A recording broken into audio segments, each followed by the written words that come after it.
All right, one more time. Welcome, everybody. It's 6:45, and we're calling the Northwest San Pedro Neighborhood Council Port Environmental and Sustainability meeting to order.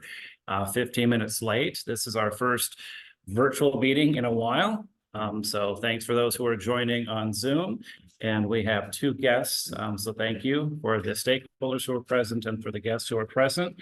We'll start with the roll call. Craig Goldfarb, present. Gwen Henry. Present. Jason Herring. Present. And Pat Nave. Pat's muted. Here.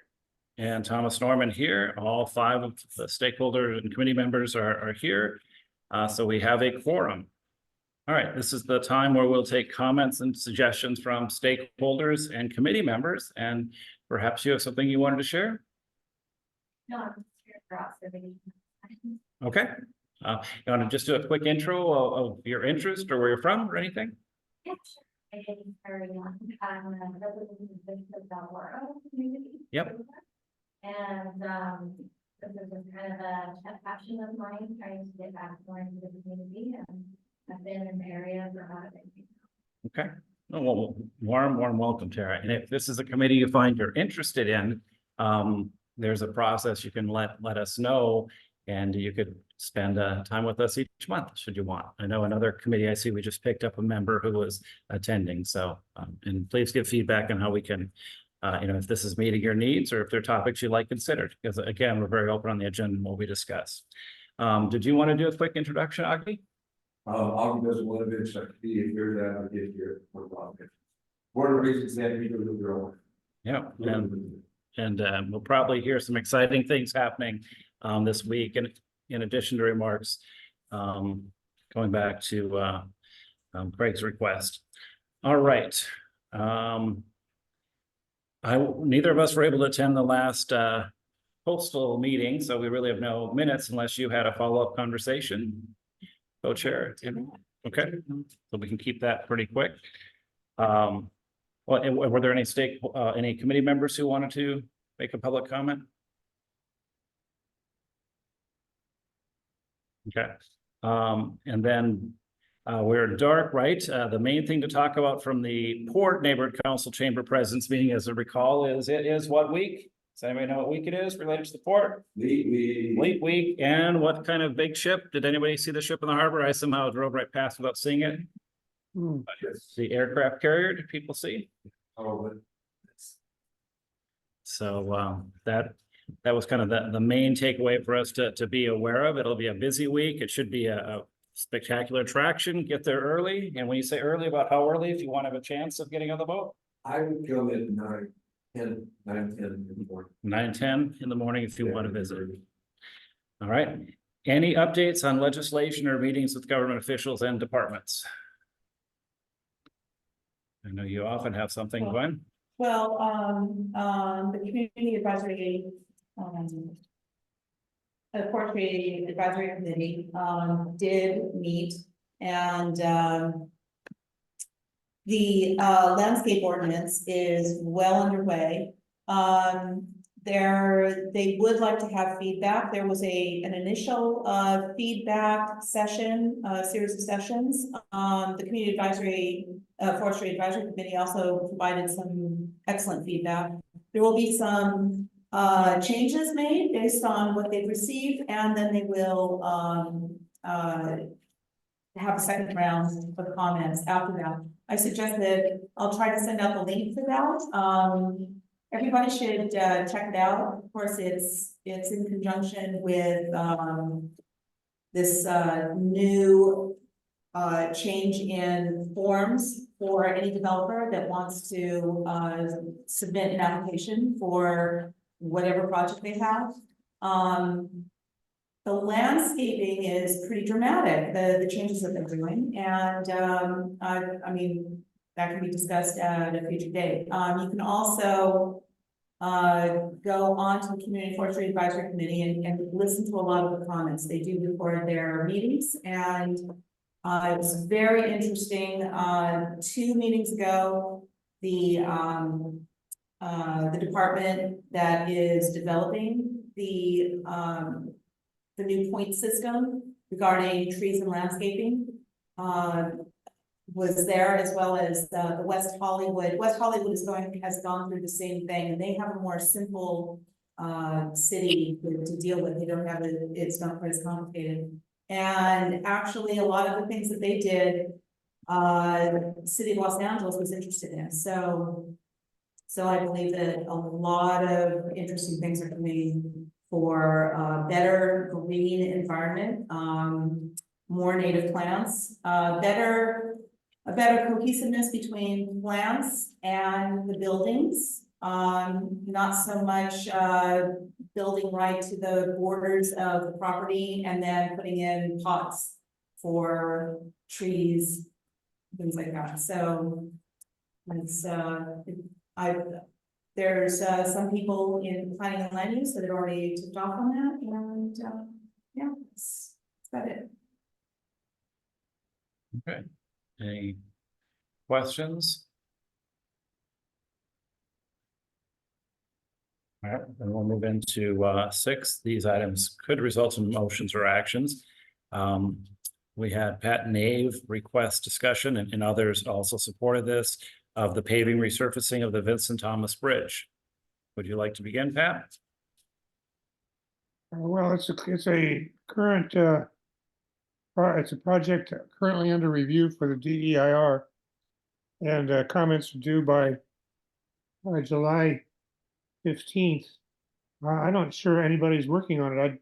I promised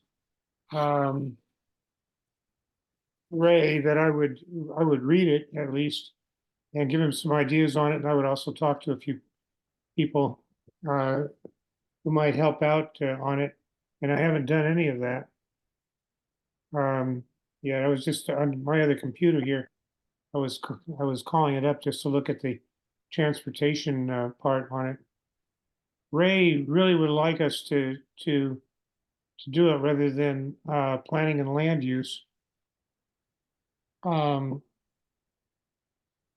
And he is convinced that there is going to be some really substantial impacts that need our input. But I haven't put together a team for it. I know Wilmington is also very interested in it, but I don't think they've done anything either on it. That's pretty much it. That's all I have to. I haven't heard anything either. Has anybody heard anything?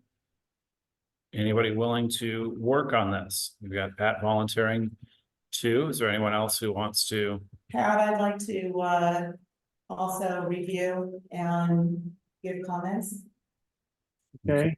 Do you believe that we will be able to start our joint committees with Wilmington, the president of Wilmington? I'm sure we would. It's just, getting off the dime and doing it. I basically, my problem is I don't care. I'm at that stage in my life, and also I don't go over the bridge and everything. It's a very selfish thing on my part, because it's going to be a project that impacts us for a couple of years, but after that, it'll be up and running again and be operating. So my problem is motivation. I will sometime in the next 10 days. I do promise I'm going to read the draft EIR, at least the transportation impacts section on it. If there's going to be any impacts in there that haven't been properly identified and dealt with, it'll be in that section. Well, there's one particular aspect to all of this, is the Caltrans communication. With the last improvements that were made between October and December, there was a sign, the lit signs that warned that the bridge was going to be closed at various times and intervals. Well, not only were they not satisfactory, the input from many people, I mean, there's no sign even going up to 405. talking about the impacts on the B2B bridge, but I noticed that the Caltrans continued to have a sign flashing well after the, end of the time, I think December 31st, 2023 was the last day, and yet that sign continued to be sitting there for months afterwards, still flashing that it was going to be, there's going to be work until December 31st, you know, and I don't know that that has anything to do with a review of the DEIR, though. You know, the draft EIR lays out impacts that they think are significant and have to be mitigated or addressed in some way. Gwen and regarding the diversions and the rerouting. well, it'll do rerouting and impacts. Here's my suspicion, and it's just, you know, I'm wasting time even talking about my suspicions because I haven't read it. But in the last 3 or 4 EIRs we've seen, the EIR consultants have jumped all over this offhand comment that somebody made at a conference a couple of years ago that said you don't have to count truck traffic. Only cars, you know, that's just crazy. And you count the trucks in terms of emissions, but you don't have to talk about them in terms of their impacts. You know, and the rerouting of the trucks is going to be a huge impact. And if they didn't count them or anything like that, then the whole EIR, as far as I'm concerned, has just been is a waste of time, money, and paper. Okay, yeah, I mean, because I think that's a really important point. You know, we can comment on the environmental, you know, impact, but there's not much, you know, in terms of them doing it or not doing it, when they're having discussions coming up on, you know, the 3 different choices. Does anybody have, you know, anything else to comment on that? Or I don't know if we see an action. I've got 2 people willing to look at it and provide some comments on the EIR. Yeah, Gwen, you're a good researcher. If you would read it too, I will focus on it in the next 10 days. I think what we should aim on doing is arming Ray, because Ray sits on this advisory committee.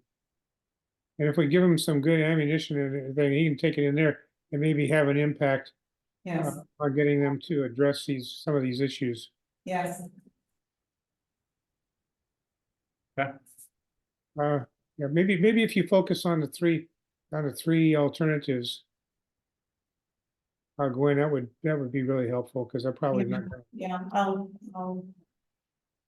I'll start with that, but I'll look at all of it. Yeah, I'm busy through this weekend. We've got our camping group coming down for Fleet Week. But come Monday, maybe you and I can talk, Gwen, and go over the table of contents and spot where some of the issues are, and the initial study will give us some ideas of what they consider the impacts to be. I'll talk with you later on what days and hours you might be available. Okay. Yeah. Okay, we've got 2 members interested. Now let's move on to 6.2 animal shelters. Gwen, you added that one. Did you want to comment anymore? Well, the Animal Shelter Commission, the Animal Services Commission, actually came all the way down to Harbor and to have a meeting here, but they actually looked at the conditions here at the Harbor Shelter. And were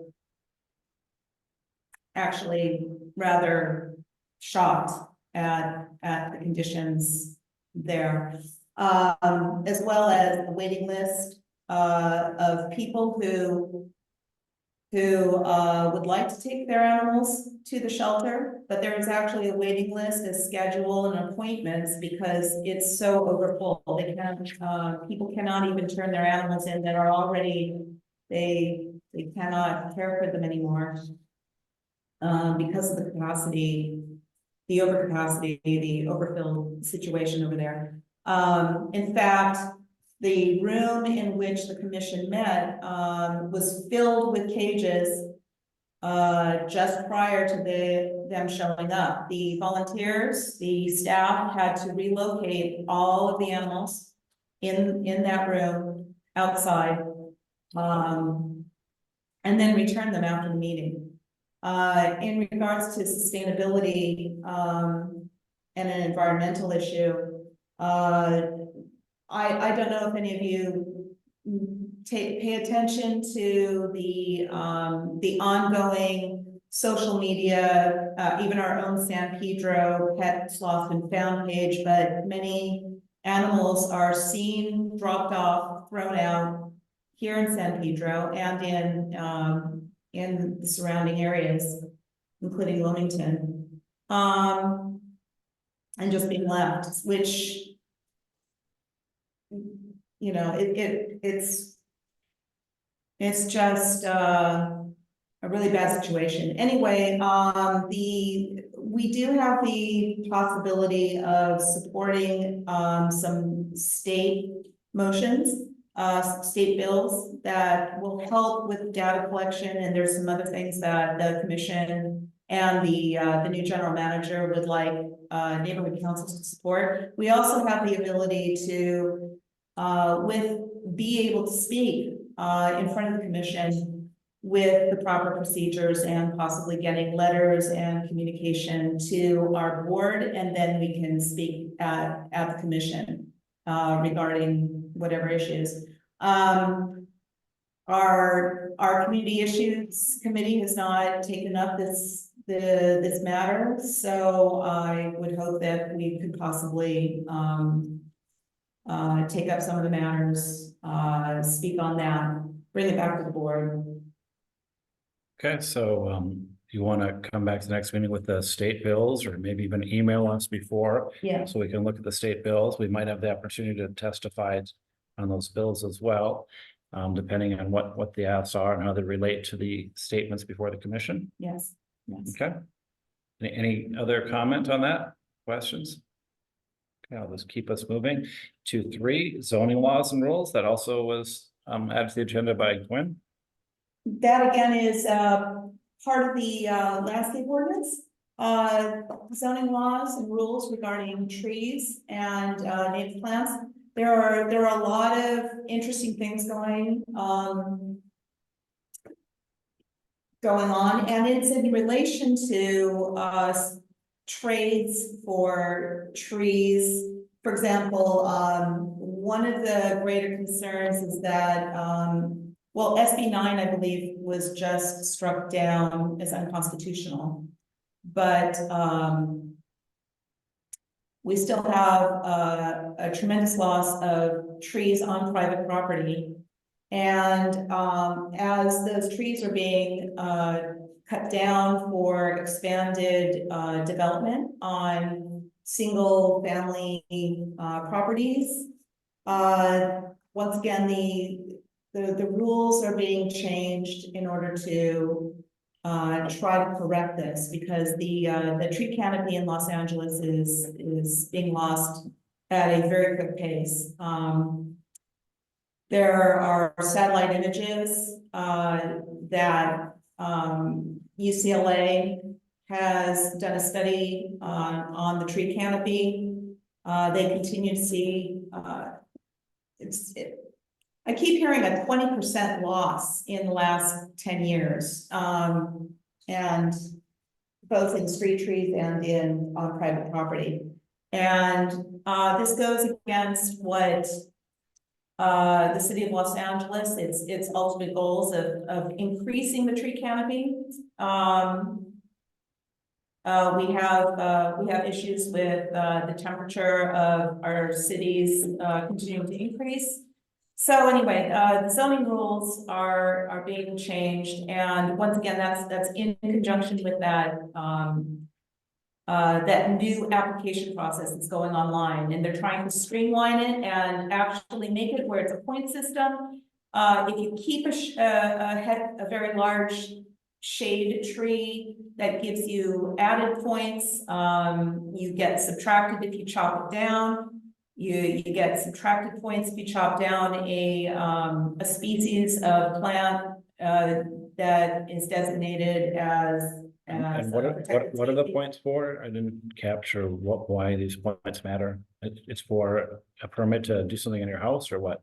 Yes, it's usually, right now, it's mostly for developments, new developments. For new development. Okay. But yes, if somebody has a home and they No, want to expand on Yeah, it. that's enough. I just wanted to make sure Yeah. I could capture who got the points. Okay. Yeah, but the point system, the way they're doing it, it's really important to know the goals of what they want to do to ensure that trees are either kept or that the equivalent type of tree,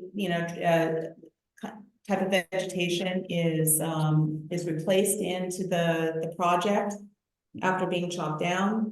And are there any Yeah. motions or Yeah. language or anything we are thinking about doing? Or are you looking for help to draft language for us to consider? Currently, I'm gonna be taking this to planning and land use, Okay. and have them experiment with it, but I do believe that there are people on this, committee that should take a look at the actual application process. Okay. It's the functionality of it, matters as well. For example, if in a long list of possibilities to increase your points when you've lost points for having chopped down trees, for example, if the most important to the city, the most important goal is to maybe incorporate more native plants. Mhm. And that includes certain types of shrub species and things like that. Mhm. If that is at the very bottom of the long list of possibilities, that will probably be the least one that is chosen simply because of the functionality of the site. When you get a drop-down list, the bottom one is the least likely, and it could be in alphabetical order. So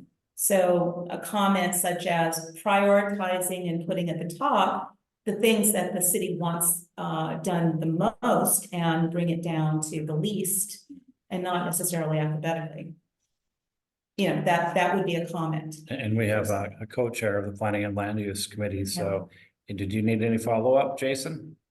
Any other questions? Well, I'm pretty interested in this ordinance myself. I've been concerned with the loss of tree canopy. I've watched it happen here just in my neighborhood, especially in the park.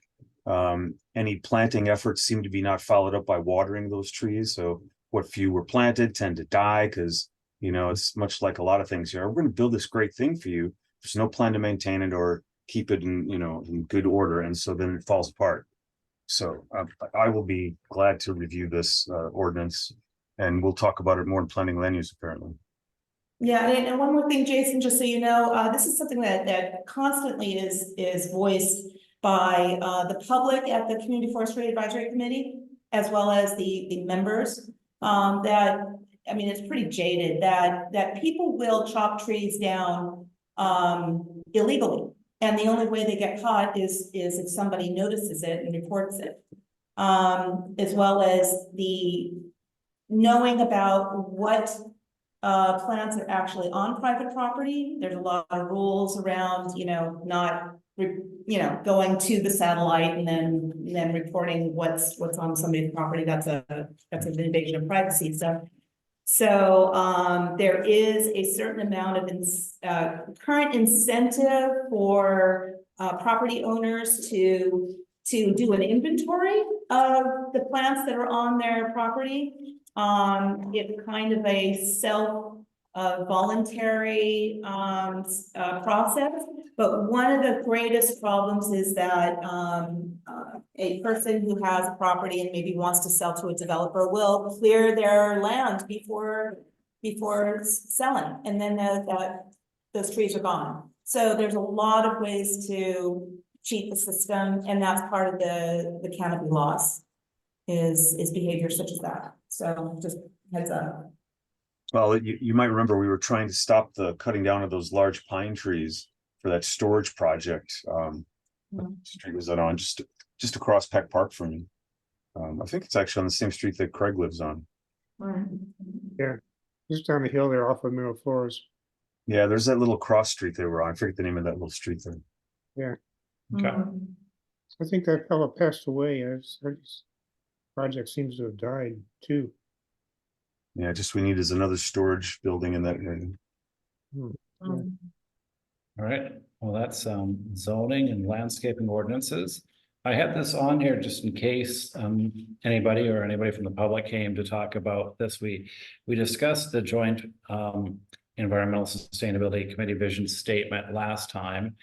Unless somebody has something else to discuss, I have it on here so we are able to discuss it, but I don't have anything, and we haven't got specifics, and we're actually going to assemble as a joint committee yet from their leadership. So we might be able to go through this quickly unless somebody has anything new. I did take the notes and note what we said last time in terms of how we wanted to, we made some pretty major edits to what not coastal, but what Central had proposed. So location, we can get where the vision statement is posted. Well, we've got a draft one, so if you would like to see one, I can and maybe Gwen has the minutes, she might be able to email those to you while we're going, or I can get them to you after the meeting. Yeah, that'd be great. Anybody have any other thoughts? On that, I think, Pat, you spoke to Wilmington about their willingness to join. I don't know if the vision statement or their vision came up at all in that conversation, if you want to share at this point. It didn't come up there. Are you talking about something that would come out of joint sustainability environment committee or like a port and sustainability committee? It would be right now, at least what I heard from James and the other members, it was going to be a joint port and environmental sustainability mega committee, but we've discussed whether that makes sense. And last time we just discussed the vision statement. They wanted to see if others like Northwest or Coastal were interested in endorsing it. We were not interested in endorsing that version, but we made some tweaks. Yeah, I understand Central has not sure what they did. They didn't adopt, their whole board didn't adopt the vision statement that came out of the port committee. You know that.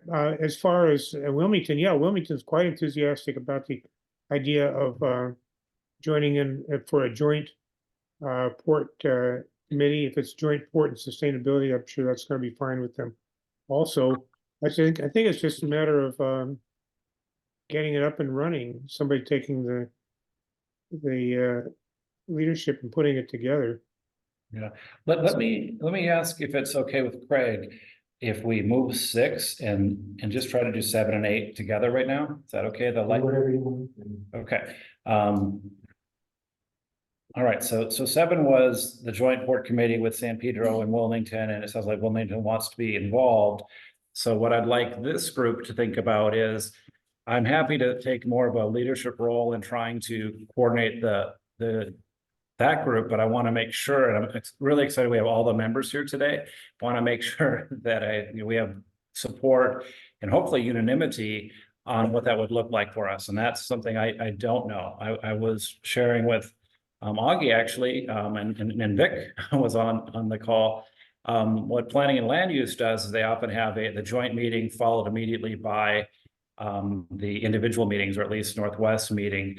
Given my time, I would prefer to meet one day a month rather than 2 days a month, but I just wanted to quickly see, maybe I'll start with Craig and see what your thoughts are on even the wisdom of trying to have a joint meeting for environmental sustainability. This is an idea coming out of Central, seemed to have interest from Coastal as well. And then if so, if you would rather try to schedule our meeting for the same time as that meeting or have 2 different days. I think we give up our independence and our problems are not the same. My whole problem with this is land use and planning only concentrates on coastal and central. We do almost absolutely nothing to do with Northwest. Mm-hmm. And you can see that in everything that's being done. So if you do this, you realize that you're giving it over to the other 2 neighborhood councils, the majority of which they already have.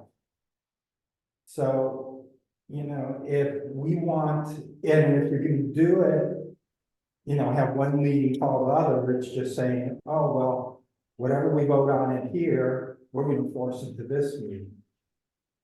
And I don't think you know, even I've had discussions with other people on the neighborhood councils. Our decision should be separate from what's going on. I mean, there is no, you can't, when you go to land use and planning, you know, basically everything's been decided.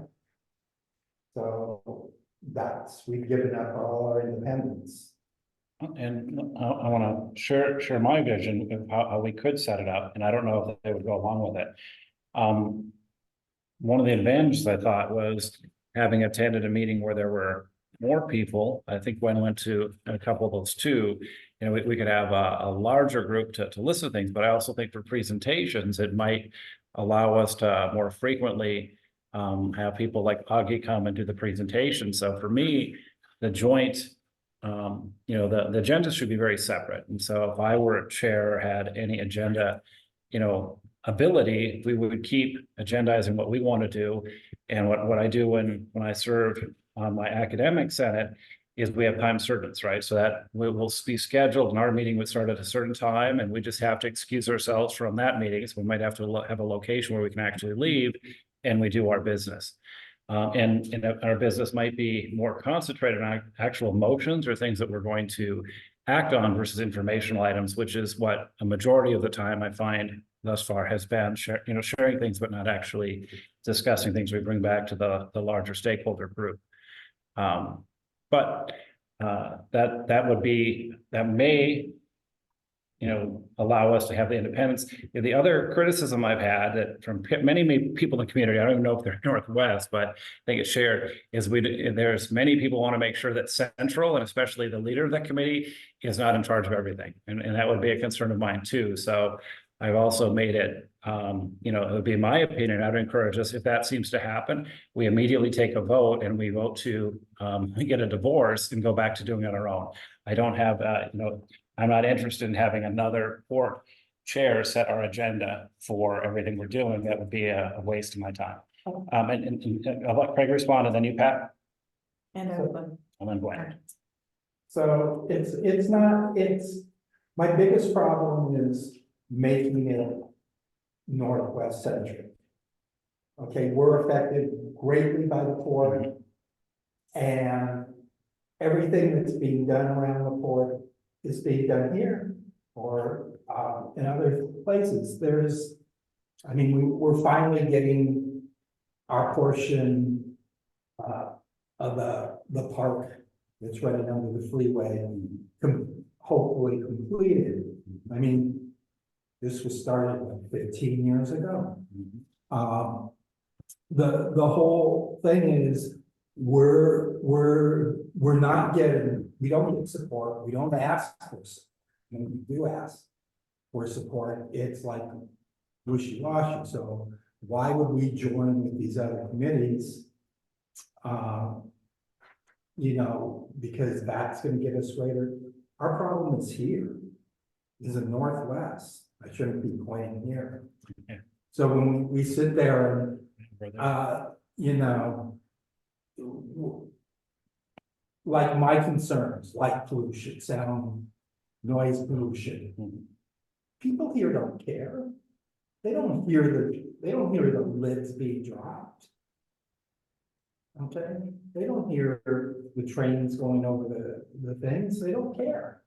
And I've heard it and seen it on numerous times. I mean, you looked at land use and planning, you can see it.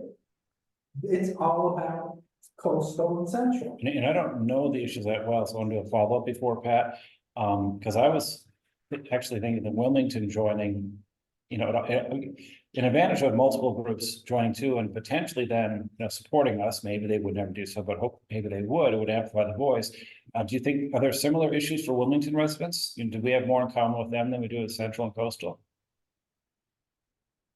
Are you asking me? I was asking Craig. Do you think they have some voice? We have more. Yeah, like I think they have similar. They have the prevailing winds tend to blow towards them, so they have more of a air pollution problem. And from they're flatter, where we are more up on a hill, Mhm. so they don't have, they're not as affected, but they just spent tens of millions of dollars in Wilmington in putting in parks and this new, Oh, a beautiful marina park. over there and Yeah, everything. no, I know. And I mean, if you look what we get, I mean, we got this little strip of green stuff coming through it. And all that money, and a lot of the money that was spent on this was China shipping.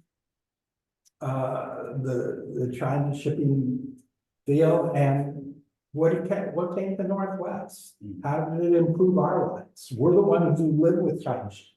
I look out my window, I listen to it every night. I hear it when they drop the lids, I hear when they back up the cranes. You know, we all know what's going on. The thing is how do we, my big thing is, how does this help Northwest? It helps, you know, everybody get coastal and everything else. How does this help Northwest? And then you can't answer that. I can't answer this. I mean, I don't know the Wilmington people. And until I met the Wilmington people, I know some of the central people. I don't think I know any of the coastal people that are in it. The coastal always tells me they have their meeting, they come to this stuff, and then they have a meeting and they make up their own minds. Okay, Pat. There's nothing at all about the joint planning meeting that gives up the independence of any of the groups there. When matters come up before they're discussed in a group setting, as you said, Tom, you get better chance at presentations by outside people and participation by people like Augie and Mike Galvin and others to it. But then each neighborhood council that participates in the joint planning meeting votes separately. Sometimes they vote in the meeting itself if they have a quorum. That happens on occasion, probably about 60–70% of the time. Otherwise, the particular neighborhood council will take it back and take it up for more discussion in their own committee or with their own, and then each one, of course, then has to take it to their own council. It's just a committee vote. And the port committee would work the same way. As for Wilmington, the second topic you brought up, Wilmington is severely impacted, probably 10 times greater in terms of truck traffic, the impacts on their streets, the impacts on their neighborhoods, the impact on the price of their housing, the impacts on the air in their schools and in their businesses. There's one person there expressed it to a commissioner, one of the Board of Harbor Commissioners members. You know, every other business in on Avalon or on Pacific Coast Highway is a wheel alignment shop because there's so many holes in the streets caused by the trucks. So, you know, we have a lot in common with them. We're the closest in terms of proximity. The opportunity for the key thing to me for having a joint meeting or working together jointly is the impact that San Pedro and Wilmington will have on the Board of Harbor Commissioners and on the City Council office. If we can speak with one voice, or at least air our problems or our issues jointly, so that we can all hear each other. Okay, thank you, Pat. Gwen, and then Jason's has his hand up. Jason, go ahead. Oh, I mean, you were next. I was. Yeah. Well, I actually would hope that we also discuss at this moment the best site to possibly have these meetings. Somewhere in the middle, maybe the Harbor Police Station, or there, one place that the Harbor Alliance Neighborhood Councils used to meet, which was pretty advantageous, was at the Kaiser Permanente, across the street next to the parking structure are a series of small outbuildings that have offices over there. That allows a very large group to meet, gather, and speak. And there are breakout rooms that potentially could be utilized. But I hope that we can come up with a site like that that would help Wilmington and even Harbor City, Harbor Gateway, to possibly participate in the larger scheme. But I do believe that Wilmington, I would like to match notes with them regarding Phillips 66, Rancho LPG, as well as this Vincent Thomas Bridge thing. I think we have many communal interests in that. So I think that would be strengthened if we can make this, if we can pull this off. But I do agree with Craig that we should have our own voice, and where we have certain issues that we would add to a statement, we could potentially do that as well, or have it in a larger letter, a comment letter regarding, for example, this DEIR for the BTB bridge. I think that our interest should be added to that and be included. But I do consider this an asset, especially because, and as Craig had said, coastal doesn't really have as much in relation to our concerns in certain issues, but we do, as the larger San Pedro community, have communal, would like, you know, we should have communal voice in some of the developments and things like that. Okay, thank you. Jason, and then I see Vic. Yeah, so I mean, I don't feel that we lose any independence being in the joint planning land use committee at all, but all votes are by committee. There's nothing that is bullied upon us by the other committees. I feel that that's a non-issue. It's already solved. We take it back to our committee, or we append or do our own verbiage. It's just nice, as you mentioned, when we can say with one voice, all get things brought to the surface by all three committees, so we have more of an impact on our councilman or whoever else we're trying to lobby to get, you know, the citizens' will affected. So I think it's very useful from that standpoint. In fact, not having much in common with Coastal's probably the biggest dissenting voice of the three that goes off and does their own thing or does not support things that are often common with Central and Northwest. So that just a point of note. Regarding Wilmington and other like harbors, you know, Harbor City, I mean, how far do you want to expand it? Are we going to include Torrance, and we're going to be in Manhattan Beach pretty soon? I mean, guys, you know, we got to keep the scope of this, I think, a little bit to our community. Now, maybe there's another vehicle we can use to liaise important topics we think impact the other neighborhood councils, rather than having yet another meeting to go to yet another place for. I am not in favor of having yet another meeting to attend in addition to the meetings I already have to attend. So some other method, I would think, because I don't know if we have so much overlap with Wilmington that we need to meet with them every month as a joint committee. I do think on certain topics, we could have special meetings, invite them to our meetings. We could be invited to theirs on a topic or something like this. That would be my thoughts on it. Well, keep in mind, there also is now the new ability that most of our meetings could be Zoom only, and then you know, the distance and finding the breakout rooms becomes very different. We do just need to have the stakeholders meet once per year in person. So think about that as you're weighing if we were to, you know, make a change. That's a possibility. Vic. I can't speak to the, you know, what happens at the joint planning and land use meetings because I haven't attended those. But as far as an in-person meeting location, if and when that's necessary, keep in mind that the San Pedro Chamber has a setup for, at a very minimum, hybrid. And if they can do hybrid, they should be able to do full, 100% Zoom too. So just an idea for a location if you need it. No, thank you. Another location, actually, I've been to Tim McOsker's offices in Wilmington. They aren't that difficult to get to. They also have the ability to do hybrid. The Harbor Community Benefits Foundation meets there regularly. Mhm. And that actually is another topic I think that we should continue to discuss here. Of course, planning and land use had supported the, and we had by extension, the board had a vote to support the $500 million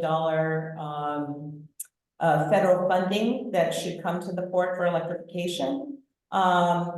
With that comes a substantial amount of the public funds that will come to the communities to the tune of 500 million, and the Harbor Community Benefits Foundation will be dispensing this. I believe that this joint meeting would be a great opportunity to talk about some of the larger goals, and then we could also talk about our individual goals for that, similar to the PAIP funds, you know? Right. Let's think about this. I'm realizing that I should have actually moved Augie before this. I wanted to cluster the topics because they're related, but I think Augie has another place to go. So I'll stop the discussion up. We want to keep these ideas in mind. And then Augie, did you want to talk to us about, and if Greg wants to help direct that in terms of noise and light pollution from the port on the April agenda? Actually, I don't have the April one handy, but Craig had a list of resources that he had shared with us at our last meeting. Yes. And maybe you just remember what the questions were, Craig. So what do you, I mean, I don't know what to cover, but basically, Well, we just skipped it because you weren't here. So we were ready to talk about it, but since you weren't present, basically this is, the port is loud and has a lot of light. We've discussed these things before. So I went and did research on what other ports, mostly in Europe, are doing because they're much more sensitive to these issues. And even some of the ports here are doing things like,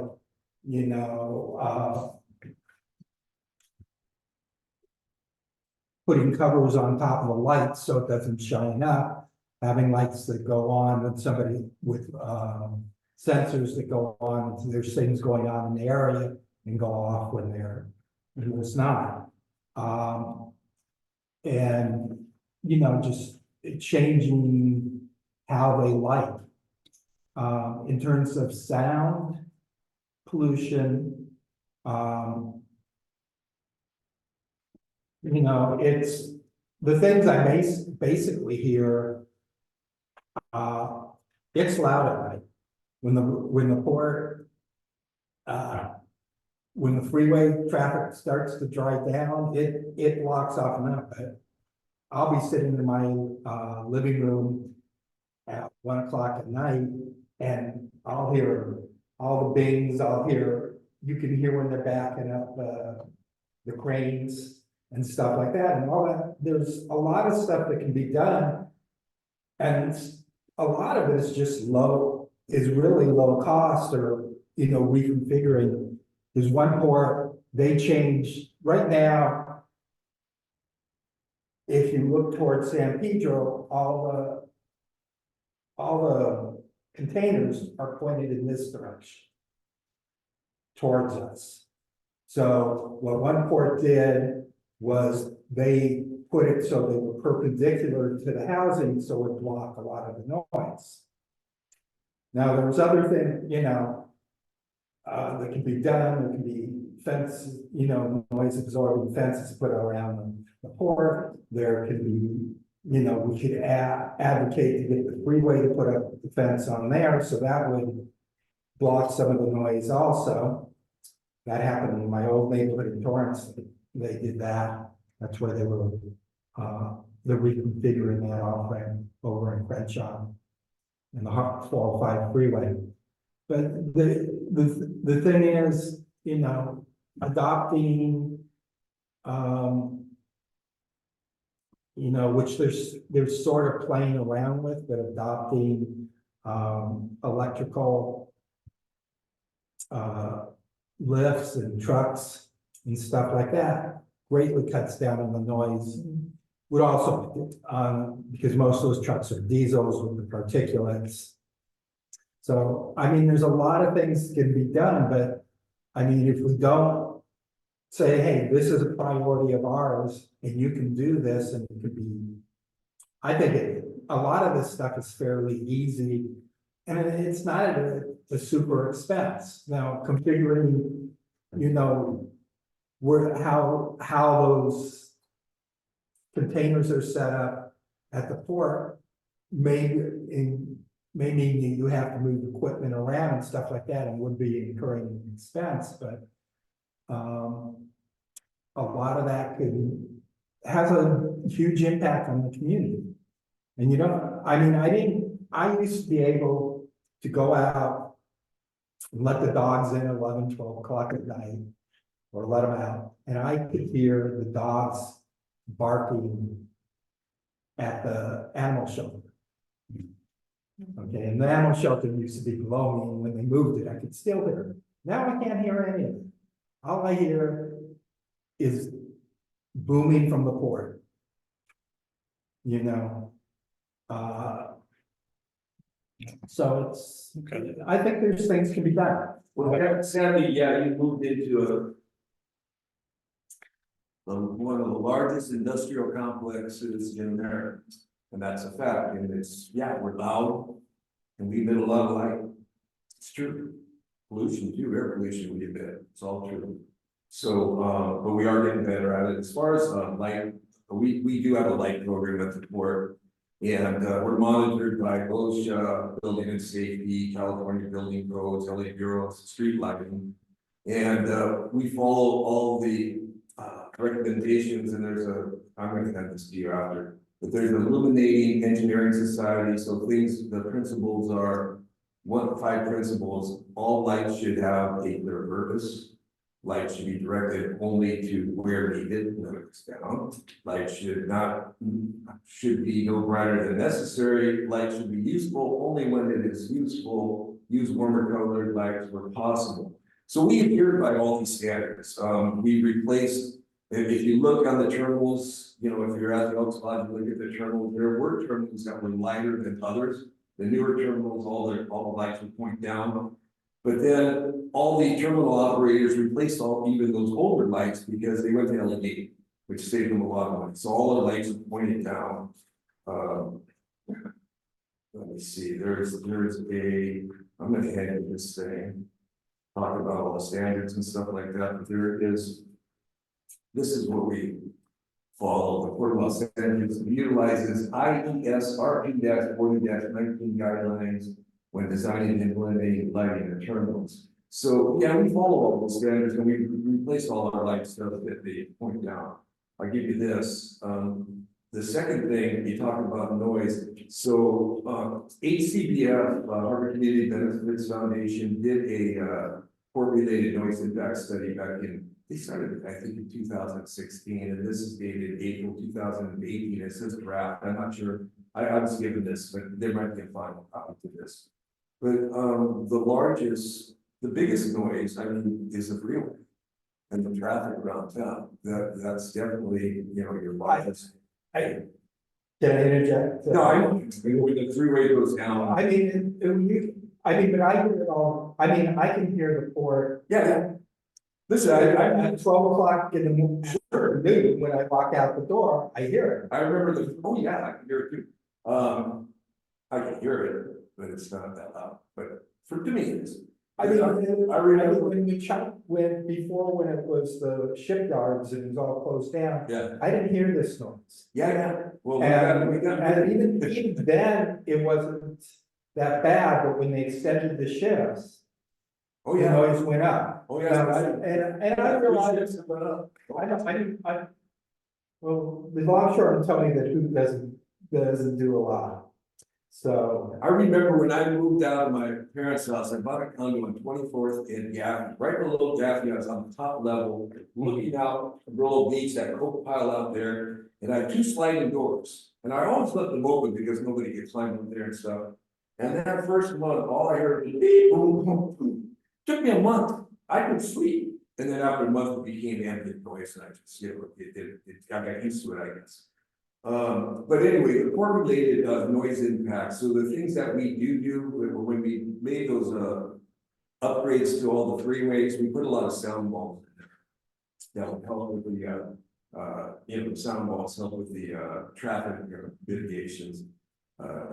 The other thing that we're doing, the 2 biggest thing is traffic and train whistles. So McOsker put a motion out for us to look at quiet zones. So right now we're doing quiet zones in Wilmington, the McFarland line. I mean, everyone complains about the Rancho line, on Westmont and Gaffney. That they say that the ex-wife of the engineer must live in the neighborhood because he likes to come there 6 in the morning. I don't really lean on those horns. But in reality, they have to do every time they hit a grade crossing, they have to blast their horns. So what a quiet zone does, instead of just having 2 gates go down, they'll have quad gates go down. And when you do that, you don't have, the train itself doesn't have to blast its horn. We looked at the intersection at Westmont and Gaffney, and then the city of LA got involved, and so they wanted a bunch of upgrades to the intersection that just got fixed and everything. It was like $1 million to go put quiet zone there. I think we're still going to be, looking at all those things. I know that they're starting over at Wilmington. I mean, what about Cat Channel and Gaffney, or, because that's the one I hear. And I'm sure Yeah, that would be hard. that was the one. Yeah, that would be hard. I mean, the Westmont, Westmont and Gaffney really isn't a major intersection. No, but they blast their horn there. If you're ever at Home Depot and that. Yeah, no, I know.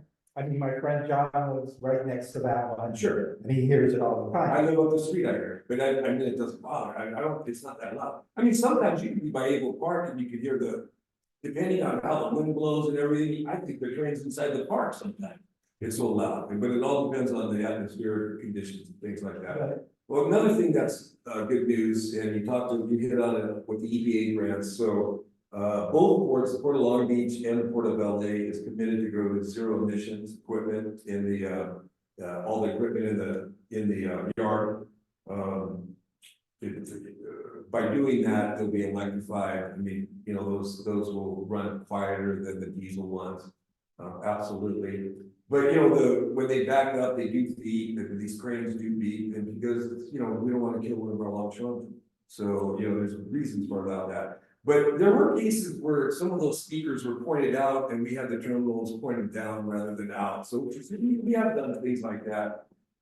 I mean, those are things that, Yeah, I think you could do. yeah, and we do those. And the other thing, about 8 months ago, we got the funniest email. A lady who lived into, she just moved into the View about a month before that, and said that the foghorn early in the morning woke up her baby and, "Poor, can you do something about this foghorn?" There's certain things you gotta just do for safety, so foghorns. I won't complain about the foghorns. I like the foghorn. But there's only so much you can do. You're right, you live in a polluted area, what can I say? You live in a very industrial area, and you're right by it, right? Are you over there behind CBS? Kind of where Pat is? Somewhere by. I'm below Pat. I Yeah, have to but- check. Kind of, yeah, by that. Okay, so, No, no, you hear when they move those cranes, you hear them. Whoop, whoop, whoop. And every morning at 7 o'clock, I hear it sounds like the tuna factory's back in, all there. Like, do you hear that one little whistle at 7 o'clock every morning? the whistles are, it's the constant noise. Yeah. It's a constant, and like when they drop the lids, Yeah, oh yeah, you can hear that all the way up the hill. I'm gonna do this. Okay, let's get Gwen's comment. Yeah. and that's one of the, it's, I don't think we can solve all the problems, but at least, you know, there's things that can be done that can ameliorate some of them. I mean, and when we talk about, you know, when you guys put up, you know, you put up the fence, when you did the freeway, a mirror, I call it mirror enforcement, the channel, I see that, so that's what I shared last time. Oh, okay. Yes, which helped those people that were living up on top of the hill there. But it didn't do anything for the rest, you know, for anybody else on the other side. Yeah, And, you know, Caltrans doesn't spend any money in San Pedro. I think.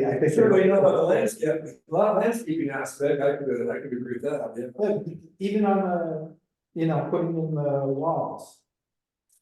You had to put in the walls, they haven't done it along the freeway at all. They made us do it, actually, Caltrans insisted that was part of the project. And you paid for them. Okay, I wanted to make sure we had a couple other hands up too, that kind of got into just Yeah, yeah. some conversation. So Gwen, So one of the other big noise makers too, or two of the biggest noise maker, motorcycles, helicopters. In my case, I mean, I'm right up there in the gardens and I could hear, you know, I'm not too far away from you, so I could hear the noise. Sometimes I walk out in the morning, I just hear. You just hear it. And you know it's coming from the port, right? You just hear this little green honey. But the noisiest thing for me is that car that goes on Dalmatian Avenue, just drives by. That's noisier than anything to me. So. Okay. Gwen, Well, Augie, you actually heard some from me about noise and light pollution at one of the Harbor Community Benefit Foundation feedback sessions. And I'm glad that you brought the different ways that the port is moving forward. But I do believe that this committee and for example, Craig bringing these items up, there's possibilities for innovation. Of course, the Port of Los Angeles is known for innovation in clean port technology based on community feedback that prompted the city of Los Angeles and the city of Long Beach to take a very dramatic turn that now the world is paying attention to. So in regards to things like, well, with the electrification, that will take the engines out of it, but it will, as you had stated, you don't want to kill a longshoreman because a silent vehicle is coming towards them and they can't hear it. And there has to be some other kind of sound that alerts them to what's coming down. I always think, well, what, you know, there's things like vibration and things like that. You know, when you go get your meal, there's a vibration with a little thing that tells you that your seat is ready. You know, your table is ready. Things like that might be something that the Port of Los Angeles could create a technology or an invention that would benefit an American company to develop that would actually help silence. Now, Jason Herring, at one time, we had discussed within this committee that green walls that are not just large sound walls, but also have vegetation that cascade down them, they decrease sound because of the vegetation. They create green space, and they also mitigate sound by creating a wall. I mean, there are things that could be done to possibly enhance the living situation here and make it more habitable to have something that is the largest port complex in the nation and still have a livable community. So I see this as an opportunity. An opportunity to come out with outside the box suggestions that might end up being something the Port of Los Angeles can have a profitable thing that goes globally, you know, but so, you know, when complaining about these things, I think that there are solutions. And yes, channel, I can only imagine what Craig deals with, because I can hear it all the way over at Holy Trinity, and I comment on it quite frequently. Dang, I heard all that. So, you know, it's just, Yep. you know, Pat, That's the did you, thing. did you want to ask a question, make a comment? Yeah, one of the best ways, excuse me, to address light pollution and noise pollution, traffic, things like that, are to make comments and ask for mitigation from those impacts in comments on draft EIRs. Now we've got the one on the Vincent Thomas Bridge coming up. It's an opportunity to address all sorts of things. Installation of sound walls, lights on the bridge, lights elsewhere on the approaches and so forth. And Craig, I'm wondering if you'd be willing to read the draft EIR and then make some suggestions on suitable mitigation for the project. Yeah, so I agree, like, since being on this committee, I've worked on, I think, 3 EIRs. And one of the things that I pay attention to is mitigating, right? So they're gonna have this impact that we can't get, you know, he's like Augie says, you know, it's a industrial and a port, right? We're not gonna tell all the boats to go away or stop that. But is there something we can do to mitigate? So that's where I've started to learn about some of the light pollution, some of the noise pollution. Even thinking about West Harbor, right, with the fireworks, I think when you kind of helped me get up to speed and Jason's shared some ideas. So they asked for each committee member, including Craig, would be, if you would, as you're looking at the EAR for the Vincent Thomas Bridge, to think about, are there areas in that project where you think there could be some baffling, some muffling, or other things that could help reduce noise? I think a lot of the noise is traffic related, maybe even something for light. We've shared with Augie, just shared the things we had in our August or our April agenda, you know, in terms of innovations you bring it out in terms of best practices, and that'll be something I'll be looking at when I look at, you know, mitigation or, you know, possible responses to future EERs. The ones that are actually in the port are where we might have the greater influence, you know, thinking of those areas. But to me, it's another reason to consider having a joint planning and land use, right? If we can get a bigger audience and a bigger, you know, group of the community, we can get more ideas and more, instead of hoping somebody will innovate, like Gwen's saying, right? There probably are innovations out there, right? Somebody might say, hey, I was in, you know, Copenhagen or, you know, the Netherlands, and I saw this being used, and boy, my relatives who live right by there, you know, say this really reduced, you know, the light. And I am hoping we get that very big earmark that Long Beach and Port of LA are in the running, right, to get a lot more zero emission vehicles. And that would reduce the noise a lot. And what I'm wondering if, seeing I have my first Volkswagen car, of which is also paying money because of their scandal, that's for environmental remediation. But I found this new car actually has a safety feature where, you know, if your kids are driving and they don't stop quickly enough, it just automatically stops. So maybe the new electric cars would have, you know, an automatic stop, so you don't run over an employee, and you wouldn't need, you know, the same noise or. You gotta realize those things are regulated by OSHA and stuff Right. like that, so it's Right. not just the port. So there might not be anything we can do. There's a lot of different, But there might be different choices, right? There might be 3 OSHA ones, and one might have the sound not go in the area because some things are probably designed for inside a warehouse where nobody cares, and this is an outdoor environment. well, I can see this. I had one other comment. Yeah, it's getting better. Yeah, Pat. But one other comment, a couple of years ago, all 4 neighborhood councils, Coastal, Central, Northwest, and Wilmington, passed resolution on 6, in one case 7, specific areas for the port to address. One of those was noise, real horn noise in particular, and another was light pollution. I don't know that port has ever done anything or reacted to it. I'm not sure it actually even got sent in. It was almost Yeah, unanimous. you know, a lot of those lights, Pat, and they're changing the LED and they point down. I mean, you know. I'm fine with you. I'm with you on the light stuff. I'm fine with you on the light stuff, Augie. I also know that there's 50, I think 55 quiet zones in the state of California. One of them is in the county of Los Angeles. It's in Glendale.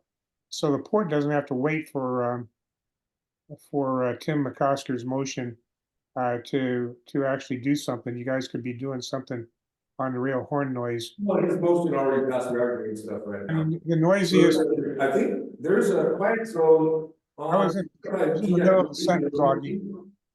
The noisiest intersection that impacts us the most is not the Westmont crossing with Rancho. It's the crossing just opposite the Gibson off ramp there across from the police station. By law, the trains have to go 2 longs to shorten a long every time they cross that, and all night long when they do switching, and they're blowing their horns. Yeah, when they're building trains. Huh? That has gotten better because we've increased that leg right there, and then with the, what is it, the train, the on-dock rail by trade pack and stuff, so a lot of that has gotten better, but I agree with you, quiet zones will, solve that problem, and we're slowly putting them in, we're starting in Wilmington. A lot of those trains, they'll just idle behind some people's houses and stuff, and have the engine go on. Things like that. Yeah, so it's a lot worse over there, so, yeah, we're looking at it. But, like I said, the 2 biggest things that we saw in that report was traffic, vehicle traffic, and train list. Those are That draft report was never reduced. We I asked for it. That 2016 report was never released to the public. Augie, if you can get that released, I'd sure like to see it. We asked for it. Well, we've got a copy of it, so, yeah, Can you repeat that? I'm not sure Augie heard that. from the HCBF that's ever been released. Well, I got a copy of it in its draft form, so if you wanted it, sir. so can I scan this and put it on our minutes then? Yeah. Okay, all right, so we've got that, and then we have this for a minute, so you'll be able to see it. One comment, you keep bringing up the, traffic noise. We're not talking about the traffic noise. We understand that that's there. What we're talking about is the port noise, and you can hear that when the traffic dies down on the freeway. So, and, I mean, they definitely didn't take that into consideration. The report. Yeah, and on there, I don't know what they've done at China Shipping, which is the one that's directly below, which covers the most there. Next to that is Yangming. So is there a possibility you can get us information of what they've done there for anything in light or noise pollution? Yeah, sure. I would appreciate it. If there's anything specific, I don't think there's anything specific, but I could ask. But if China Shipping did anything, well, thank you for that. Tara, you've been listening patiently. Did you have any questions about anything or any comments? No questions observing, I think some of the points that were brought up are very valid, about staying innovative, about, creative solutions. Education obviously seems to be one that's feasible, and the white noise cancellation also might be something, not that's another idea just to pop out there. Okay. So you'd be happy to know, have you guys seen the new, walkway that's going on there on Front Street right now, adjacent to China Shipping? Have you seen the new walkway there? I haven't. You have those? Yeah, Good. you have it getting from that way? I guess I should pay attention. No, I was focused on getting here, setting up. The chain link fence that, separates that walkway with China Shipping, I saw that they planted a bunch of those signs at the point of the chain link fence, so I guess that's one of your green fences, I would imagine. Ah, That's a minimal lines on It's a good start, you can't say it's good, want something. I mean, right? I mean, it's just not. We can, she goes, ah. Is it half full or half empty? Okay. thing. But wait a second, I noticed they've started underneath the freeway also. What do you mean? They've been doing construction under the freeway for that extension of the park. No, I noticed that I noticed that one little area, I don't know who's doing that, but no, that's not us. I noticed that they were doing some stuff over there right off the channel next to the skate park on the other That side. was supposed to be, that was part of the Gaffney Park. It was supposed to be completed and put, Yeah, we haven't gone out to bid, we're just gonna go out to bid with that in about 2 weeks. so somebody else is doing it? Yeah, someone else is doing something. And our, whatever, that little triangle place used to have trees in it, and when they did it, they chopped that all down and put some fencing there. And I saw a couple of weeks ago, there's some people doing a bunch of work there, I don't know who they were, what they're doing, must have been Calvin's, I'm not sure what they're doing. That's Caltrans corner. Hmm. It's I know. it's a very tough. No, well, I mean, that portion is also includes the train line there, because the train comes right through there, so that was supposed to be supposedly port property. We have North Gaffney Phase 2, that's gonna go from, Gaton, and it'll go to the Caltrans lot right there.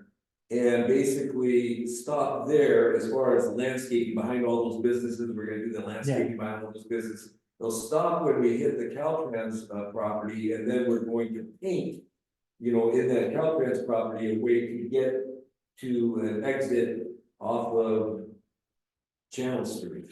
So there's nothing gonna go through those I train thought it was tracks. supposed to go.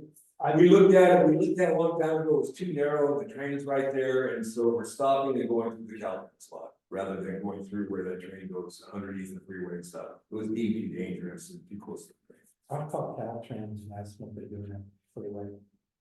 So we're going to start construction, probably in July, it looks like. With the on and off ramp project of the SR 47, so all those on and off ramps there are gonna be reconfigured. Mhm. And that process will be about 30 months. That's gonna start. Contract has been let for that, Augie? What's that, Pat? Say it again. Contract has been let for that project? Contract has Has it been, been awarded? Oh, yeah, they're working on it. I think we had a couple hummingbirds, Pat, that has delayed the project, and they're afraid to bring out the cat. So we gotta wait for those hummingbirds to fly the coop before we could proceed. That was my understanding. There's always been one excuse for 10 years or more, at least 10 years. It's called the Manana Project. the manana. Just doing a quick time check, It was right? manana. Yeah. Joking. Yeah. It's 8 o'clock. I know Augie has somewhere else to go. Yeah, that's. So thank Thank you. I know those things help, but we do comply with the light standards and, Yeah. We've had somebody who's excited that we have this, so I'll make sure. and you know what? I hear it too, I mean, yeah, I mean, I'm not saying that you don't hear it, but I sit next to a big industrial project, very complex. Well, I'm not, I mean, I know. I worked in industry, I ran manufacturing plants, I understand it. But we were all required to do a lot of stuff to comply with them. And to get noise standards down, and light standards down. A lot of our stuff, those horns and stuff like those bells, they're all preset in the factory, and they're, I mean, by OSHA, and they're really concerned about the safety of the employees out there. And I'm not concerned. No, I know, I mean, my thing is what can we do? I mean, there were simple things like changing the direction of the container so it blocks the noise. I mean, would the port be willing to look at that? I'll bring it up. Is putting fencing around the things with noise absorbing and, even with planners and stuff like that. Is that something the port is willing to do? In terms of light, I mean, I'll look at this stuff and I'll be interested to say, because I haven't seen a noticeable difference in the light.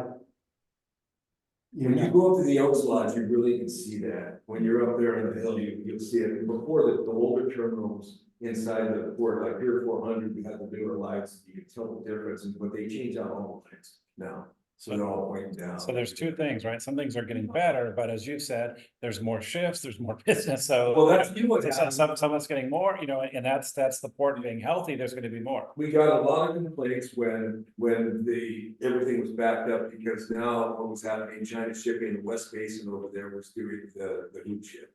And people that were used to, not having any work, after a certain time, were hearing, the constant port working during that third shift. So we did get a little bit of some complaints. Now, on Harry Bridges Boulevard, one of the earlier designs for around the Wilmington Waterfront Park, there was literally a hill that was created, with tunnels. There was a Great Wall of Wilmington. Great I- Wall of Wilmington, yeah. There was gonna be a berm, there was gonna be a like 18-foot pattern.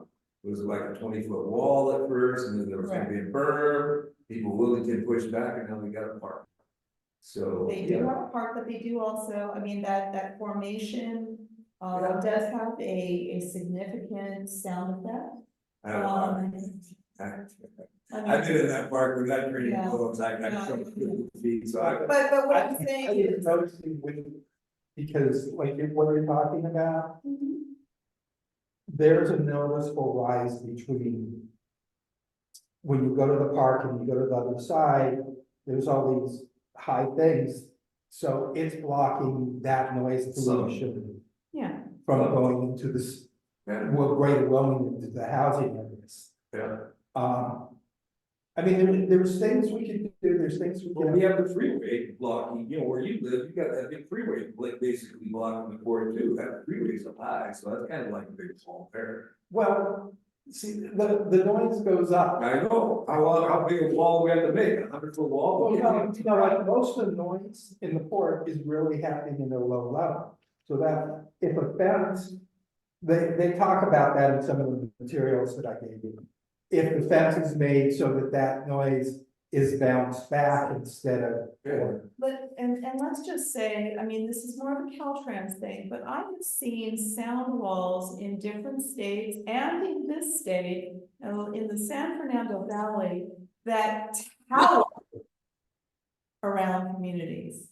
So, as far as height is concerned of sound walls, there are some tremendously high sound walls that have been built by demand of communities. And, you know, maybe this is a Caltrans solution. Who knows? I mean, I had heard that, you know, because of sea level rise, the 110 freeway may want to be heightened, you know, or some nonsense like that. But nonetheless, you know, maybe there's another organization other than the port, but perhaps the port might want to consider something like that. And in regards to the intersection that you were talking about, where Caltrans has this little section and you're going to be working on the section around the tracks. Just out of curiosity, has there ever been any collaboration with the other entities in some of those complex zones where it's about 3 or 4 different entities that work with an intersection, has a support? Of course. Of course, well, we're making changes to the Caltrans property, and we have to get permission from them, I mean, they're our partners in a lot of it. And therefore, I believe that there could be really innovative solutions. Once again, the relationship with the port and then these other organizations with the federal government and Ned Barragon's office, there could be some really significant innovative things that are done. You already have, you know, the port already has these kind of relationships. I strongly believe that. Maybe we can make an ask for an introduction, because Yeah. I do think it's quite a bureaucracy, and listening to our council member and others trying, you know, expressing concern about the short notice on the bridge resurfacing. And that's something I think we can do too, is try to figure out how to try to influence those individuals in that bureaucracy, and maybe make an equity complaint. You know, if they're giving money to San Fernando Valley and they make our port pay for it, that doesn't seem fair. So those would be good ideas we can kind of channel and try to get the right bureaucracy in here. They were at Peck Park. I think we were there, right, where we had one of the representatives talk to us about Yes. the bridge. Yes. So we could try to, I think we both got his card. So that could be a follow-up speaker. And one of the nice things about hybrid, it's easier to get folks, we can have them come on Zoom. I'm really grateful, Augie, that you came here in person and you gave us so much time tonight, probably more than you Absolutely. anticipated. I'm gonna go to Central real quick and see if there's.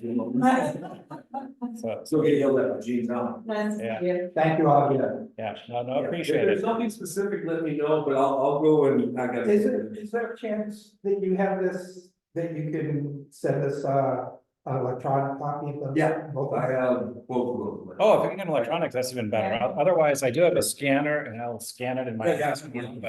But if you can send me electronic, that saves me jamming it potentially if it's a little dog-eared, then all the ladies will get mad. Yeah, I could volunteer, that's my problem with my scanning too, so.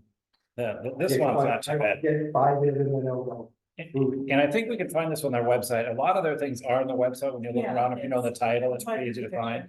But I think Pat said this one hadn't been released to the public, so this is the one that's I'm really interested in, and I know others are interested. All right, take care, Augie. Have a good evening. All right. Any comments now that Augie's left the building? Otherwise, I wanted to get back to, I'm just gonna share for our like 5, 7, and 8. Our next meeting is scheduled for my birthday. I'm not going to be here, so just, whether or not we keep the same date or time. For that meeting, we'll need somebody, a co-chair, somebody to look at that. Well, But are we good with that fourth Tuesday? Are we good with the fourth Tuesday? Is everyone copacetic with? right now, we're third Tuesday, right? Or why is that the fourth Tuesday? I lose track of when we are. Well, that's what it says on the agenda here, that Oh, a joint meeting would be a fourth. Well, Tuesday. that was a proposal, but we had, there weren't enough people to really make that decision. So if it were a fourth Tuesday, I don't think that would be my birthday. 1, 2, 3, 4. Oh, actually, that it would be that time. So you would have to, or somebody else would have to host it. But we don't necessarily even have to do Tuesday. Central meets on Monday, first Mondays, right? If we're doing a joint meeting. in Well, that's between where two we're meetings. here, we have the opportunity here now with all of our members to agree upon certain potential days to potentially have a joint meeting with other entities. And the idea would to have a hybrid meeting. And that we can have our own breakout session as a hybrid.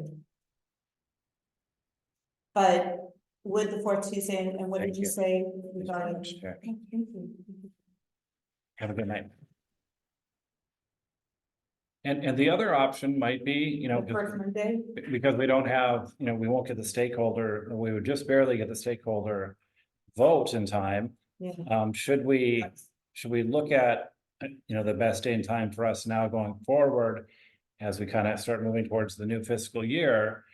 And then we could go to the joint meeting, and if it really worked for us, we could change it after we see how that meeting goes. We keep our meeting for the first month and then look to harmonize it. Well, part of the problem is, you hear stuff at the joint committee.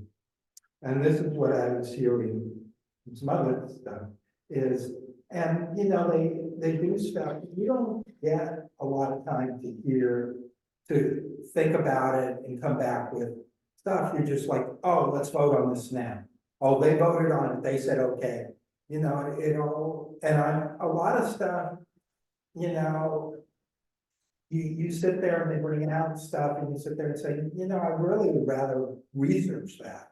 Or I'd really rather go and talk to maybe I'm strange because I'd like to talk to my neighbors and see what they think. To find out what their response to that is. No, I think, most of us would agree. It's good to, good to get input, right? We're supposed to be representative. And so I'm gonna, maybe this is selfishly or, it just lines of my interest. If we were to move our regular meetings to online, it also gives us a lot of flexibility, right? The joint meeting looks like we'll have to do hybrid. They want to meet in person. But I'm wondering, from Craig, I have a sense from Jason and from Gwen, I don't know from the two of you, now that we can do fully Zoom meetings for committee meetings, like I just looked at Wellington to see if we're going to join them. Every committee meeting they have is only Zoom, right? And they're going to have to do one per the rule. You have to actually meet in person once a year. But at least for the summer, is there anyone opposed to doing our June and July meetings on Zoom? I would be willing to be here and present or at a meeting location. But the summer, that's when students would normally be, you would want to have somebody present for the hybrid for students, and since that's not happening during the summer, we have that ability to do that. But I would be willing to continue to meet at a present location and be participating in a Zoom meeting, and anybody else could actually be there. Okay, well, and you're a co-chair, so if you're willing to do that, I'm not able to do it in June. But I also just wanted to see if we wanted to, have anyone do that. We've had, light community attendance here so far. But anyway, with Zoom, we might be able to have more if we publicize it, and it looks like now with Vic figured out how to, I also want to make sure it works, to be honest, so it's land use one that didn't work. So now that I know we've got a good number, which I understand, Vic just went off, but this number is supposed to be good for a year, I think Zoom will not take us 15 minutes to get everybody on it. We'll if you can remember the Zoom code, we'll be able to get on. But I wanted to get your sense too. Do you like coming in person? I think that maybe, 1 out of 3 meetings be in person. Mhm. Other than that, I think we lose some connection with the people we're with Mhm. over Zoom. Mhm. And, while in-person meetings means that, we have to interact. While on Zoom, I can just turn it off and turn off the video and, stuff like that, but I think in that case, and I think it, a lot of people don't do Zoom meetings. Mhm. I mean, and so I think it would doing, one every quarter or would help us. And I think if you think we're at an impasse, you should bring it to a meeting, to an in-person meeting. If Oh, there- yeah, no, I see what you're saying. Let me just check to see, Jason and Pat, I guess you might have changed your mind or whatever. What do you think about moving to more Zoom meetings, one quarterly in person and then 2 Zoom meetings? It'd be like 2 Zoom meetings, one hybrid. I shouldn't say in person, it'd be hybrid, both. I'm fine with anything really. I like the Zoom meetings. I think the key thing about, moving things along and everything is that there's a lot of people that put in a tremendous amount of work in preparing for these meetings and stuff. And so, we can't just keep putting stuff off. We have to read the stuff. So we actually have to read the materials that are prepared so that we can take votes and have some discussions when we do meet. Yeah. Jason, and then Gwen. Oh, well, I prefer Zoom meetings. I do them for work. I'm dealing with, multinational clients all over the world. I think we can manage our committee similarly, without being physically necessary to be there. However, I think, to make it a little bit better, if we're going to do hybrid, we should possibly have a little better equipment to do it. Doesn't take much, but for example, rather than just looking at your lovely face, Tom, we should have a camera facing the room so we can see everyone who's in it. And everyone, there should be a shared document. Right now I should be looking at the agenda shared with your face off to the side, or the room off to the side as necessary. Well, that I can do if the 2 of you want that. I assumed it was a small group, but I can screen share if you want the agenda going forward. That we would have to get a different camera set up, which I know you have, Jason. They literally cost like $20 on Amazon. You can get a 4K wide angle camera. You can get the whole room. And then you'd set your laptop up sort of at the front of the room, and you could have the long keyboards. You could reach it so you could be in the shot of the room as well. Yeah. It's basically recreating what they have at the Chamber of Commerce without all the stuff bolted to the wall. I actually have a camera, a 1080p lens that could be connected to my laptop, but mounted to a different location in order to capture the room. Right. And also, I would highly recommend a proper speakerphone. They're not expensive either, but something that you could put in the middle of the table, or even better, if you want to spend a little bit more money, they've got ones that have extendable mics that go to different parts of the table, like little cabled mics, so you can have central unit and then have some mics so the audience is, everyone's really well heard. Well, then That's like $150. So you could have the whole thing for $200, like a mobile hybrid, you know, package that could go travel with us to whatever room we need to use. Then I motion that this committee request that the Budget and Finance Committee research that speaker option. As well as, what else did we talk about? A potential camera as well to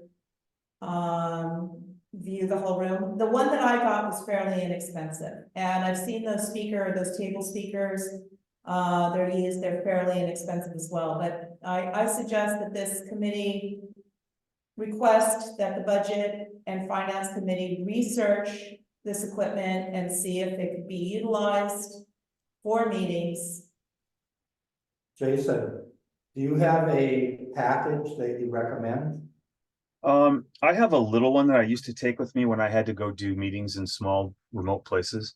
But I was doing a little research in Amazon when this came up and found a kind of neat one that, you know, you connect the main speaker box to your computer, and then it has the little remote microphones. Because sometimes, you know, if you get a larger room, you might not hear people at one side of the table or the other as well. So these things are all noise canceling. They're pretty high tech now. They work really well. So They are wonderful. Could I ask you and Pat, could you hear Augie clearly when he was speaking? he was okay. I mean, it could have been a little bit clearer. And once multiple people started talking, there was a bit of a cacophony. But with noise canceling and multiple mics, it actually does a good job of capturing that better. So I had to listen pretty carefully. Yeah. yeah, no, I mean, it was not an ideal setup. I was excited hybrid because otherwise we wouldn't have had a quorum. So I'm glad we have hybrid. I think it'll help us be more efficient. I'm not hearing anybody talk against having Zoom meetings for the June meeting, for the July meeting, and then we can do the next one in person. Does that sound okay? For scheduling? So we'll look at doing that. And then could we amend your motion, Gwen? I'd second it if instead of ask them to research it, if instead Jason would send us a recommended material and we would just motion that we ask the full council. We should, I mean, I don't think you need to make a motion for this week. Because, you know, we've already gone away that ahead of hybrid committees. What we need to do is say, well, if we're gonna have hybrid meetings, what equipment do we need? We make a request for this. Yeah. That, you know, and go from there. That's what I was trying to say. If Jason knows the camera we'd buy and knows the speaker, if we're okay with that, if you would email that to us and we'd just motion that once we get that email, we would ask them specifically to fund that, purchasing those items for equivalent. I don't know. Yeah, I think the best ways is to define what you need. I mean, you know, when you go to the chamber, you know, they have a screen and we can see people. Unfortunately, they don't even know how to use the equipment right. Probably. Well, we do have a different room too. We could ask. I was in a meeting in a room there that has a monitor, right? Because like today, for whatever reason, I've been using my projector the last 3 times, and today the cable must have broke or something. So, and you know, then it's just one more burden to. I mean, we should be able to get for ourselves a fairly inexpensive package to do this. I mean, a few, I mean, even a television screen, they weigh nothing and you can get them for like under $100. So, Well, and we're right below the councilman's office, so we could switch venues from this room to 450, whatever it is, with the monitor. Because I want to make it easy too, because as I listen to all this, I started thinking about, I don't want to continue chairing. Like if it becomes an AV job, I understand what Jason's saying, but then it's just, you know, one more thing to do. And I felt, you know, kind of flustered trying to set up the equipment, you know, get everything going. I know it'll get easier, but you know, and from the projector, I know from Diana that we do have one, so we can remember to get it from Christina and we can use the projector, but I don't know that we have the camera or the other things. So We do should buy not this. have the speaker, we do not have the camera, but there are reasonable what I'm trying to say is what we need to have is a package, Mhm. not something that you know, a piece from here and a piece from there, and you gotta put it together. Mhm, So, and that stuff exists now. mhm. It does. So if we're gonna do this, we need to do it with something that is useful and doesn't, I mean, like you're saying, you don't wanna be an AV guy.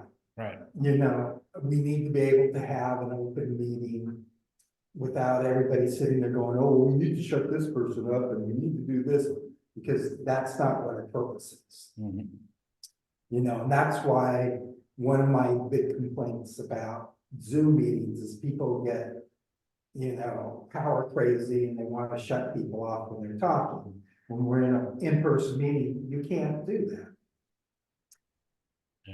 has that been an issue in this meeting? Like, I actually would say, I've seen Pat and Jason on Zoom, and they keep, you know, maybe Jason has the camera on, but I feel like they participate. I felt like this is a small enough committee, we're all participating. And I don't think I've ever shut anyone off when I'm doing the Zoom, but I have seen it in the other meeting where people, like I've seen you and John and others get shut off, but I don't know, as a professor, I don't tend to shut people No, off. I know, but I mean. But I could, because you could have a chair. That's the problem, you know, people don't understand, you can't do that. Mhm. You know, you can't do that to board members. Yeah. Well, I Um, don't shoot it to the public either. you should, yeah, you know, when you get a meeting and people speak up, I mean, it's part of democracy. You know, and it's uncomfortable for some people. So what I'm saying is, but in terms of this, you know, if we got a package, and I'm sure these things exist, that's small enough that we can put together, you know, put on a rolling cart and take to a meeting that, or be able to use facilities that have like another room. Well, I believe, okay, the problem is with that room, or the Bureau of Engineering, I've been told on an occasion, they don't really want people to use their equipment.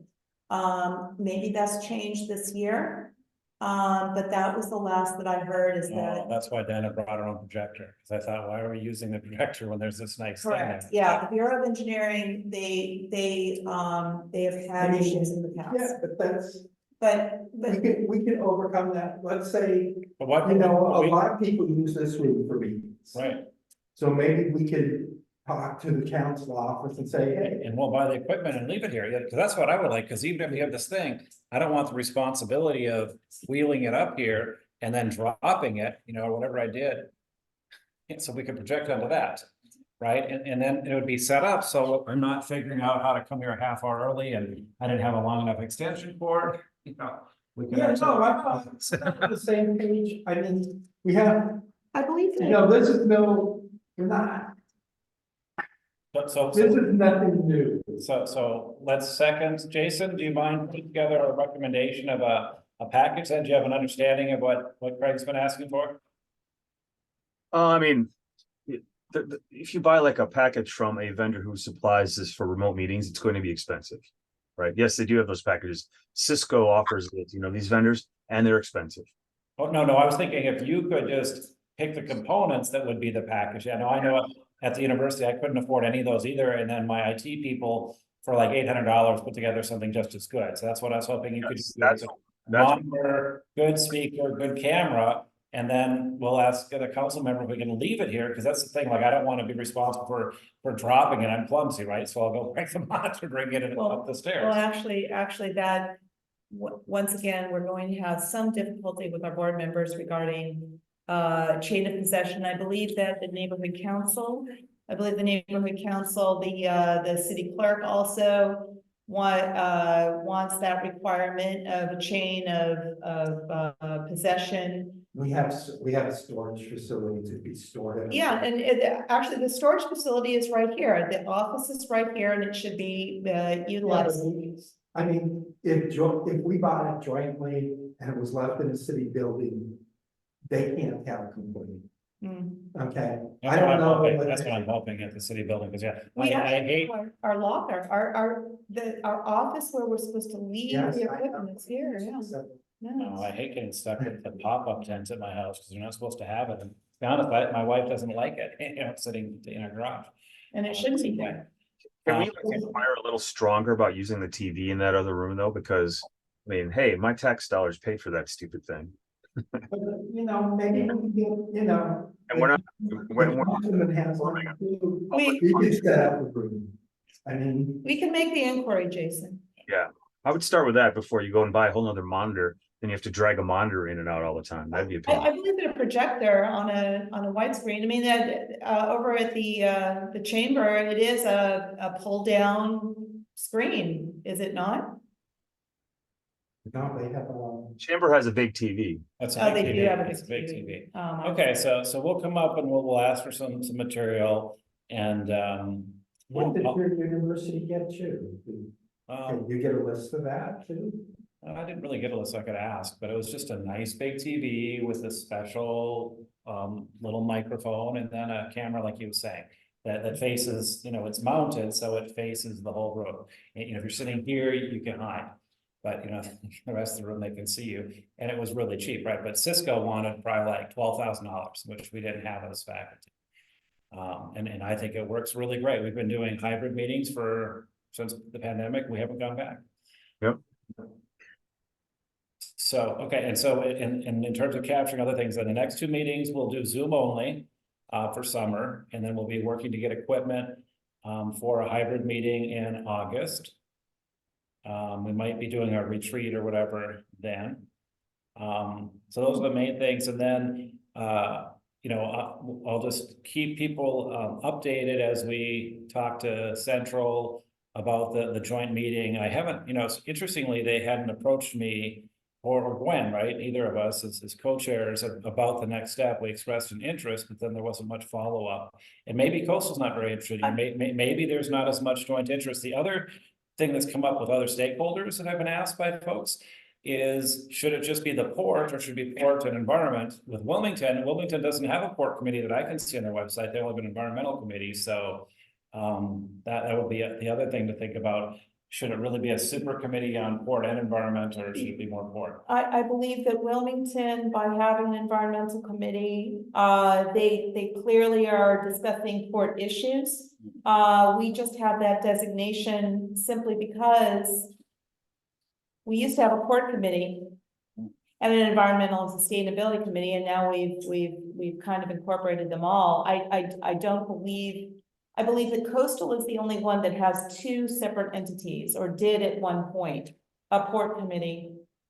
They don't have, Wilmington doesn't have a port, maybe. Yeah, Wilmington doesn't. Yeah. But what I'm saying is their environmental committee clearly must be speaking about port environment issues. And I think they have a port committee, but Craig, I think you're on it, aren't you? For Wilmington? no, we were talking about Wilmington, but I saw it in the minutes. Okay, Craig was on a different. Our cat did that. Our cat sat on the TV monitor. are you on a coastal, do you know coastal framework? Is it a port committee and an environmental committee? You was on the port committee. You were on the port committee. At least your name was on minutes for the port committee for coastal some years ago. That was a long time ago. No, No, as far as I know, they have two different committees. I mean, yeah, but Wilmington doesn't have a port committee. Right, Committee, right. but and which speaks to how important that is to them. Move it to the other side. I disagree. I believe that their environmental committee is dealing I with mean, port issues. if you have a port committee, you have a port committee. If you have an environmental committee, it's different. Well, we can let them speak for themselves as to what their organization is. Excuse me. We have. They had a port committee at one time because I spoke to them, but it's not. Yeah, it's not currently in force. So we've got kind of in terms of the decisions I was looking for, I've got direction for when our next meetings will be, the modality for the next 3 meetings. We'll look to get better equipment so we can have a much better hybrid meeting. I will attempt to work with the onboard camera that I have to try to create a view. And experiment with that prior to the meeting. Remind me about when the committee chairs come, do we get reassigned on July 1st or? Is it, Whenever they didn't even really do it for months last time. okay, because I also don't want to, you know, Right. plan too far in advance, if it might be someone else. To put, coastal has a board and an environmental committee, two different committees. Correct. But Central told us at the meeting that they were merging there too, right? That the environmental, the joint environmental committee Yes, disbanded and they were moving like we were to have a combined committee. correct. 2 months ago that was Central's decision. And Gina's interest in these issues is whatever, however they form and whichever committee it is that joins the joint port environment and sustainability committee. That's their choosing. But Pat, will you be reaching out to her? Will I be doing what? Gina? Will you be reaching out to Gina? I can. I mean, potentially, once again, third Tuesday, we can continue, I can continue to do the hybrid and whatever choice they have. The one thing that I do know is that the third Tuesday is a Yeah, no, complication. so I thought, I wanted to make it clear, so I was proposing on this agenda.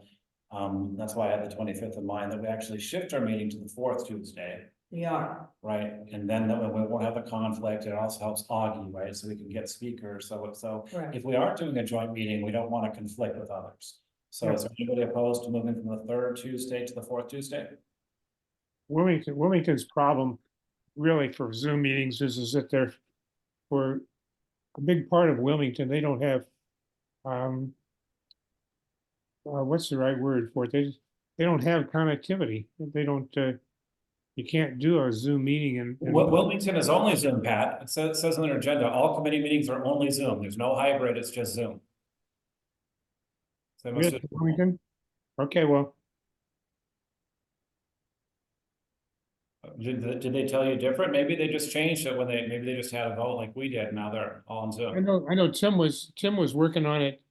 He knew the problem too, and he had some ins with some folks to get it, but most of East Wilmington side, for example, didn't have any broadband at all, didn't have any connectivity. Nonetheless, it's the 4th Tuesday, whether in person or remotely, a conflict for Wilmington. Is a, For any of us. I mean, I don't care about Wilmington because we're partner with them. Jason, is that a conflict or are you opposed to change it to the 4th Tuesday? Tuesdays are generally fine. Okay, are you opposed to 4th Tuesday?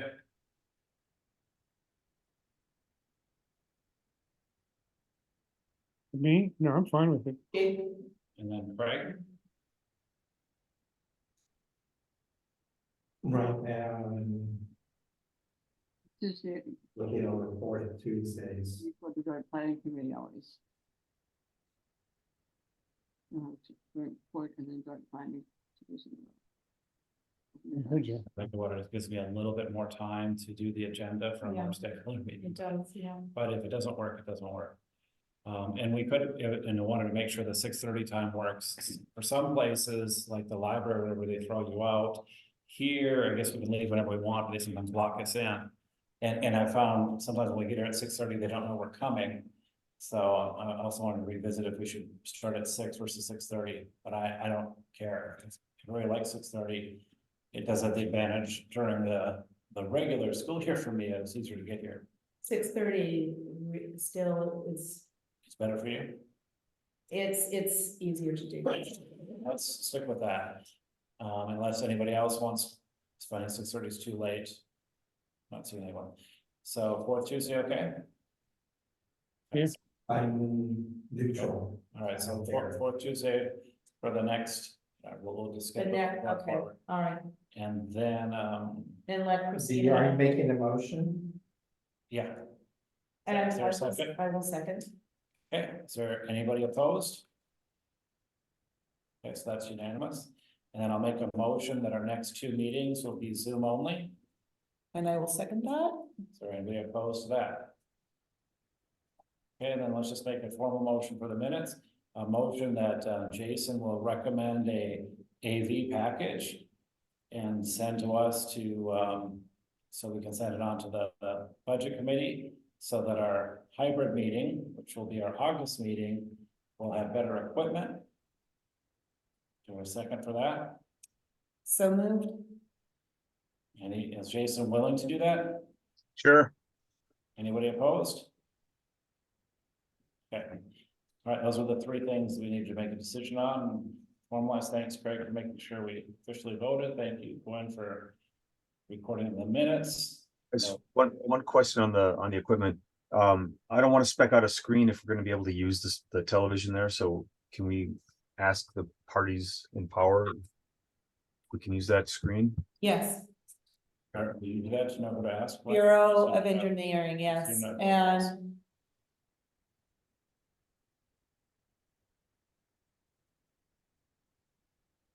Okay. we can talk offline, but I wanted to ask about that. This, oh, I was in Vegas and saw. No, no, at the screen that you were trying to use. Was that the one that is ours? No, that's one I bought. When I came to Jamaica, we didn't have them. They're like, hey, teach on chalkboards. And like, I spent my whole life doing PowerPoints. I have messy handwriting, so I just bought my own projector. And Jason, our board does have a projector, but it would be a difficult thing to get. We would have to pick it up from Christina. We've used it before when planning and land use. It's kind of a pain in the butt, but we've used it in the past. Yeah, okay, I'd still move if we can store it here. I think we should build a $400 to $200 thing to keep here. So. yes. Because also the bulbs are very, the bulbs basically when your bulb goes out, you buy a new one. Hmm, And so it's getting transported a lot. I know, it will break. I'm actually pretty lucky. This one lasted me 10 years.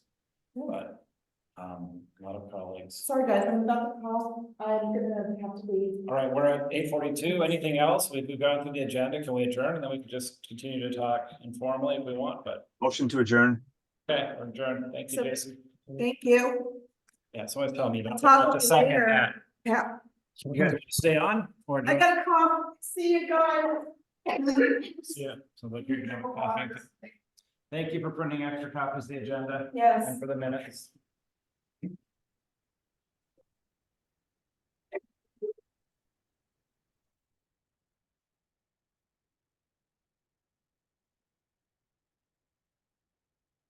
Oh, they're gone. All right. The one thing that I normally have trouble with is Wi-Fi. I will say the Wi-Fi here has always worked, whatever the Coster's office did the first time.